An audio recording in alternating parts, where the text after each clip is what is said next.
All right, it's Wednesday here on the Morning Pitt, youtube.com/Panther-Lair.com. Chris Peak from Panther-Lair.com. You know the website, Panther-Lair.com, Pittsburgh.rivals.com. The most comprehensive source of Pitt sports news on the internet, football, basketball, and recruiting. You can find it all at Panther-Lair.com and, of course, message boards where you can interact and hang out with hundreds and thousands of other Pitt fans all day, every day, talking about Pitt fan stuff. Everything going on in Pitt sports, you want to talk about it, so you can go to the message boards at Panther-Lair.com and do exactly that. Hang out with other Pitt fans and talk about whatever's going on. Of course, we have our video department here at youtube.com/Panther-Lair.com.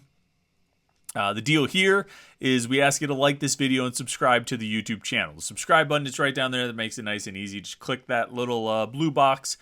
It says subscribe. Click on that thing and you will never miss any of our Pitt video content that we put up here at youtube.com/Panther-Lair.com. These daily morning Pitt videos like we do every Monday through Friday. Live Panther-Lair show that we're doing tonight right here at 8:30 p.m. on youtube.com/Panther-Lair.com. And anything else that we post. I have some leftover videos from spring camp. I'm going to throw those up this week. Maybe get one out today. We'll see how it comes together. But we have a lot of video content at Panther-Lair.com or youtube.com/Panther-Lair.com. So go check it out. I mean, obviously you're already checking out. You're here. So like this video and subscribe to the YouTube channel. That would be great. So we're going to continue our recap of the spring game. Monday we talked about the offense. We were going to talk about the defense yesterday, but then Pitt basketball got a transfer commitment. We're going to talk about the defense today, but Pitt football lost a transfer. Player going into the transfer portal, Myles Alston, a wide receiver. I guess he was a redshirt. He was poised to be a redshirt freshman this year, I want to say. I think his freshman year was 2021. Redshirted that year, played last season, and was in line to be a redshirt sophomore this year. He'll be a redshirt sophomore this year, just not at Pitt, somewhere else. And you say, geez, do you need to devote an entire episode of the Morning Pitt to talking about Myles Alston transferring? No, not really, but it does speak to a bigger topic and a bigger issue for this Pitt football team entering 2023, and it's an issue we've talked about. It's something that's not necessarily new. Certainly, I wrote about it a lot during spring camp, and I think we've even talked about it here, and we probably will continue talking about it. And it's a situation at wide receiver. I mean, it's telling that when Myles Alston transfers, this is a player who has not caught a pass in his career. He's been targeted once in his career. He was targeted with a pass last year in the North Carolina game. He played 31 offensive snaps in his career and ran passing routes on 15 of them. He was run blocking on 16 of his 31 offensive snaps that he logged in his career. Not exactly a huge loss in terms of resume, and quite frankly, you don't really know what his future was going to hold, what his potential really was. But in the context of Pitt's depth at wide receiver, in the context of Pitt's situation at wide receiver, it does sting a little bit. Because this is one of the, I think they entered spring camp with 9 scholarship receivers, and 2 of those 9 caught a pass for Pitt last season. And it's sort of indicative of what the depth situation looks like, that on Saturday in the Blue Gold game with Konate Mumfield and Dejon Reynolds out, 2 players, just 2 players being out, Pitt had Bub Means and Myles Alston and the freshman, Izzy Polk, as your top 3 receivers. They opened the game. The first team offense had Bub Means and Myles Alston out there as the first team wide receivers. And when they went to a 3-receiver set on third down, and after that, they brought in Izzy Polk, the freshman. That speaks to the depth situation. If you take 1 or 2 guys out of it, you're now down to, if you take 1 or 2 guys out of the mix due to injury or whatever, you're now down to a guy who has played 31 snaps and a freshman. You know, that's the depth situation. We've talked about it, and it's obviously a big part of the reason they went out and got Dejon Reynolds this offseason, a transfer from Florida. It's the reason they tried to get Dante Cephas as a transfer. Where was he coming from? Kent State, former Penn Hills kid who's going to Penn State now. It's a reason they tried to move on Jaquay Jackson, the wide receiver from Cal U. And it's the reason I expect them to continue trying to add some more receivers, because they just don't have much in the way of depth. And they're going to bring in 2 more freshmen. Kenny Johnson and Zion Fowler will get here in the summer. And so they'll have 4 freshmen on the roster. That'll boost the numbers a little bit. When you take Alston out of the mix, they're at 8 scholarship wide receivers right now. They'll get to 10 once those 2 freshmen come in, barring any other departures. And there's probably some other guys on here who at least are considering it. But it's just not a deep situation. And maybe it speaks to Alston's role in the room and his position among the receivers, that even with a remarkably thin depth chart and a thin lineup and a roster that looks pretty dire, to be quite honest, he still didn't see a real clear path to playing time and decided he needed to move on. And, chances are he probably wasn't wrong in his assertion. If he left because he felt like he wasn't going to get playing time, chances are he was probably right. You have Mumfield, Means, and Reynolds as your top 3 receivers, and then the freshmen were making an impact. Izzy Polk impressed people this spring. Lamar Seymour impressed people this spring, and I think there are high expectations for Johnson and Fowler when they get over the summer. I don't know if Alston felt like he slipped behind the freshmen, but when he sees the freshmen getting playing time, and even if you look at the first time they went with 3 receivers in the first team offense in the blue gold game, Alston shifted into the slot, and Izzy Polk was lined up outside. So he might have felt like, he's battling for playing time with freshmen right now, and they'll probably go out and get a transfer or 2 to supplement that room. And so he might have felt like his opportunities were going to be limited, and he was probably right about that. I don't mean to speak ill of the man. He was always very pleasant to deal with in the recruiting process. He did an interview this spring, his first, and as it turned out, his only interview as a Pitt Panther, and he was really nice. It was a good interview, good to talk to him, and it sounded like he actually had a decent spring. It sounded like he was making a few plays, maybe taking a step forward, but not enough of a step forward for him to feel like he was earning a role on this offense. But the bigger issue comes down to the wide receiver situation overall, that we need to spend time talking about how they lost Myles Alston, because now they're they have one body less than they had coming into spring camp, or than they projected to have going into the season. And you just wonder how this situation came to be, because it's not even just the numbers. 9, 10 scholarship receivers, that's not terrible numbers, but it's when you look at how those numbers break down and just the overall makeup of the room. Like I said, there are only 2 guys. There are going to only be 2 players, 2 wide receivers on Pitt's roster this fall who caught a pass for the Panthers last year. 2 wide receivers. And it's Konate Mumfield and Bub Means. Dejon Reynolds was at Florida. Javonte Royal was at defensive back. Addison Copeland and Che Wabuka were redshirting. And the 4 freshmen, Kenny Johnson and Zion Fowler and Lamar Seymour and Izzy Polk, they were in high school last fall. And if they bring in any more transfers, none of them did anything for Pitt last year either. How did they get in this situation? And the 2 guys who are on the roster this year, the 2 receivers who caught passes for Pitt last season, Mumfield and Means, are transfers who joined the roster last season. There's this huge gap in Pitt's scholarship receiver roster of, from Copeland and Wabuka as redshirt freshmen and the 4 true freshmen who are coming in. And then basically that's it.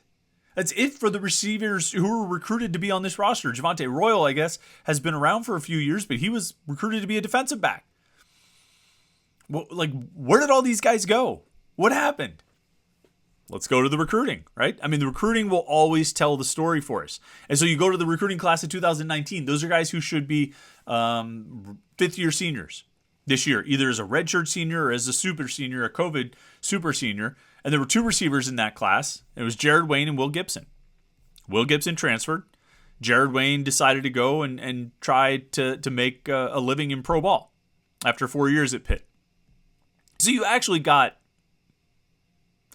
I think if you get 4 years out of a player, you got a full career out of Jared Wayne. Will Gibson never played and transferred after a year or 2. I forget where he ultimately ended up. I started noticing him, playing football again in the last year or 2, but I forget where it was.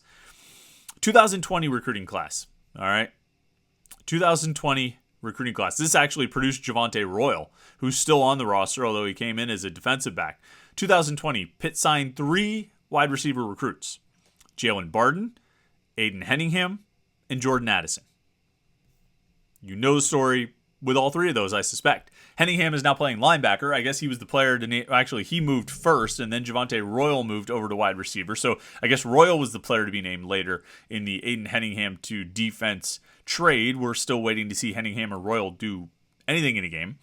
Barden transferred after last season, showed so much potential with the speed he had and potentially playmaking ability, but just didn't seem to be able to get himself on the field for whatever reason. And the other guy, I don't think I need to get into details about the other guy. You know the whole story there.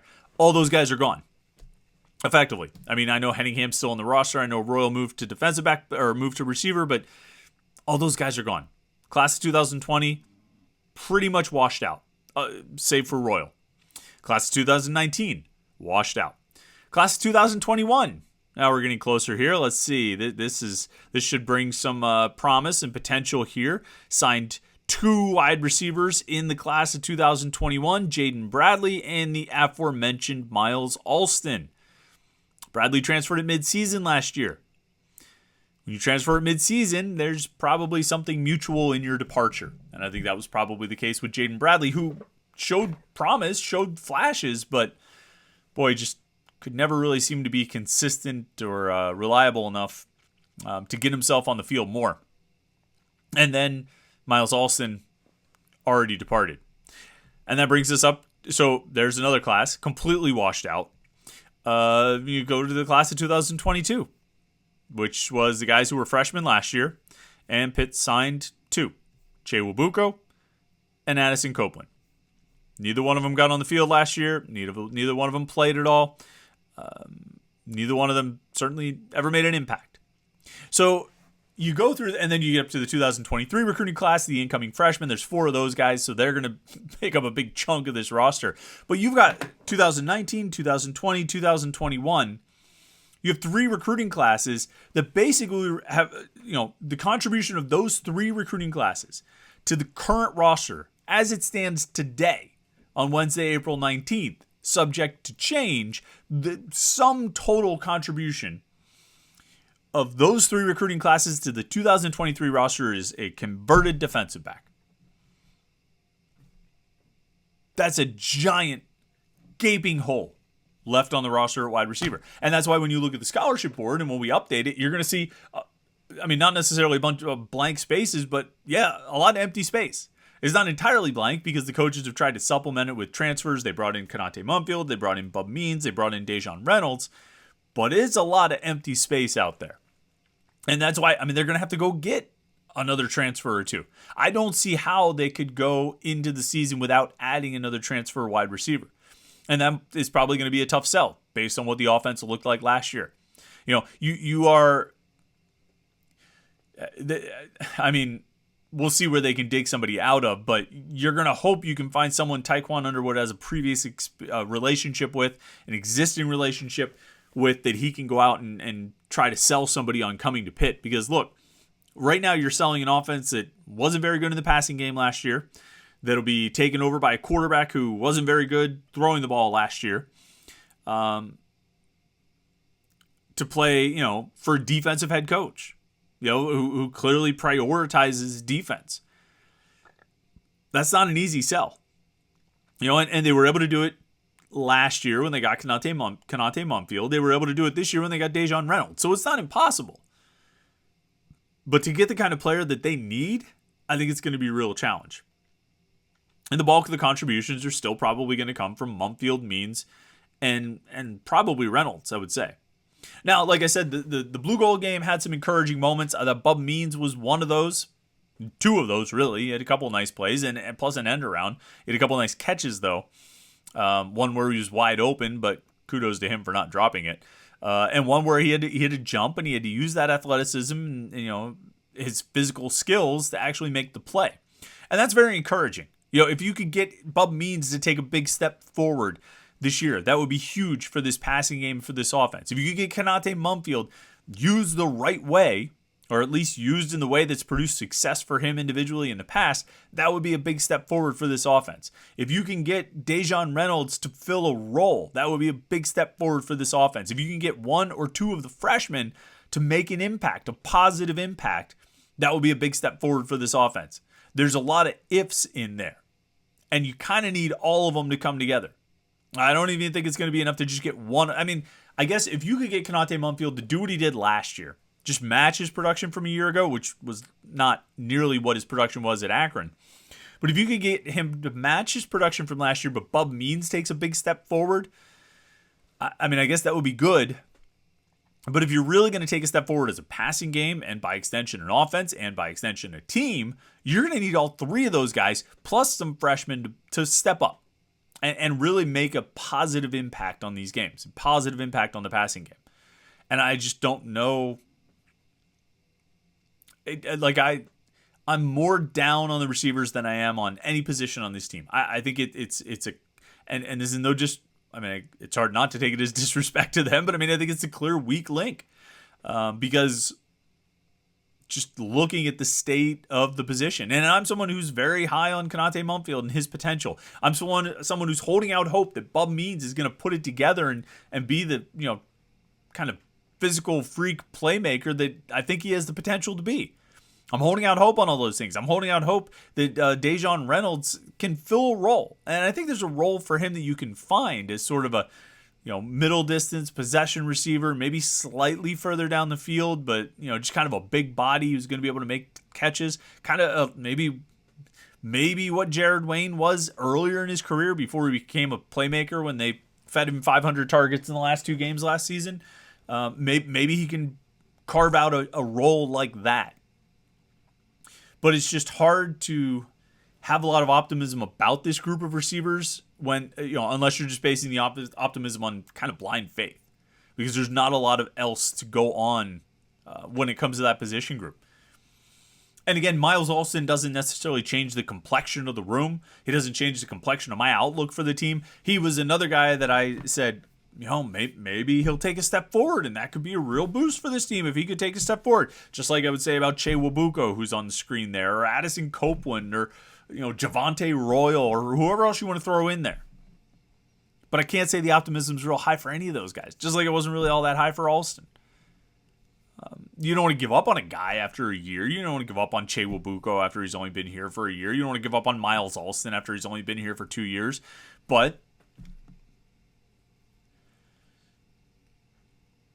if these guys couldn't play their way into a significant role with the depth chart and the roster like it is at receiver this spring, it seems hard to it seems hard to believe that you could count on them when the season comes. And the reality is, barring some major transfer additions, if something happens to Mumpfield or Means or Reynolds this season, and I don't think there was necessarily anything serious that kept Reynolds and Mumpfield out of the spring game. The coaches are extra cautious about those things. They always have been. That's a standard coaching thing to do, to be extra cautious during the spring game, during spring camp. Err on the side of caution when it comes to injuries and giving guys rest. And so I'm not too concerned about that. But if something happens during the season, you are very quickly digging into that depth, all of which is unproven. I mean, completely unproven. And that's not a hyperbole. Literally, all of the depth beyond the top 3 is unproven. And I would even contend that Dejon Reynolds is a little bit of unproven too, because he's had one good game. So, Myles Alston transferring doesn't necessarily drag the room down or ruin the room or probably change any of your expectations for the room. But it does give us an opportunity to talk about it a little bit. And, well, can't say that was necessarily a cheery talk, but we'll see what the coaches do. I mean, they've got the transfer portal now, and more guys are going to go into the transfer portal, probably more guys from Pitt, probably more wide receivers across the country. There are going to be options out there. The Pitt coaches have to go get some. They have to get some of these wide receivers. They have to get at least one and maybe two to fill out this roster and give Phil Dracovic and this passing game a real chance. Not that they can't win with Mumpfield and Means. You need more than just Mumpfield and Means. You need a few guys you can put out on the field. But so we'll keep an eye on what they're doing. Of course, we'll track it all at Panther-Lair.com, Panther-Lair.com, Pittsburgh.rivals.com, the most comprehensive source of Pitt sports news on the internet, football, basketball, and recruiting. Find it all at Panther-Lair.com, and of course the YouTube page right here, youtube.com/Panther-Lair.com. Hit the like button on this video and subscribe to our YouTube channel. We appreciate that. We just appreciate you checking this out today. Don't forget, 8:30 p.m. tonight, we'll have the live Panther-Lair show right here on youtube.com/Panther-Lair.com. We will talk about everything going on in the world of Pitt sports, all the transfers coming and going, and you don't want to miss any of that. So make sure you tune in tonight, 8:30 p.m., youtube.com/Panther-Lair.com, the live Panther-Lair show. We'll be back with more Pitt sports talk. I mean, we'll have that tonight, and then we'll have more Pitt sports talk tomorrow morning. So thanks for checking this out today. Hope your week is off to a great start. We'll talk to you on Thursday morning with the Morning Pitt right here on youtube.com/Panther-Lair.com.